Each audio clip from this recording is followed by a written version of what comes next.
Obviously these results are deeply disappointing, and that sense is certainly with me. I feel a great sense of regret. I think it's a real shame because the great work that my fellow Green councillors on the county have done over the last 12 years, whether that be about air pollution, whether that be about renewable energy, whether that be about public transport, whether that be about small businesses, has counted for very little. And unfortunately we were the party that was really putting forward that alternative vision, and I think that's going to be lost for the next 4 years. And of course is something that's happening with the smaller parties across Britain seem to have been squeezed somewhat, and that's not good for democracy. What we're going to see in Norfolk is a one-party Tory state. What we are seeing here in Norwich is almost a one-party Labour state, and if you don't have that opposition, then British democracy, there's something almost fundamentally lost there. And I would also like to thank those thousands and thousands of people who have come out and voted for the Green Party, voted for that alternative vision. And unfortunately, because of the electoral system that we've got, those votes will count for absolutely nothing now. And that simply has to change. There cannot be a system where we get thousands of votes and get no representation. Can you put your finger on why? Why yes, you've got thousands of votes, but why have the Greens been wiped out in that?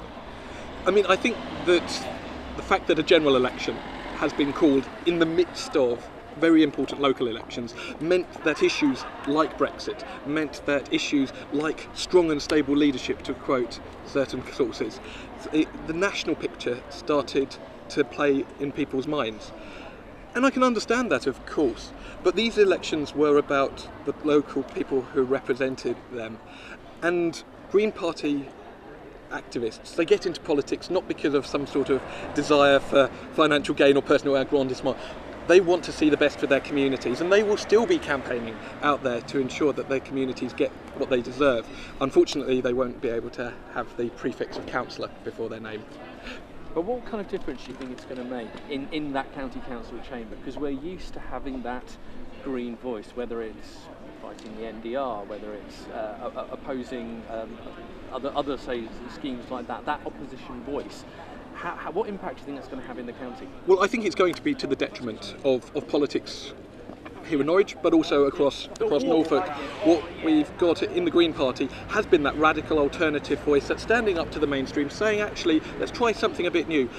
And you've got an awful lot of bang for your buck with the Green Party councillors. We never had more than a handful of councillors, but we were able to influence decisions such as ensuring that solar panels were put on the County Hall building, that there were discussions at least about the NDR and the future of the Waveney Valley Road.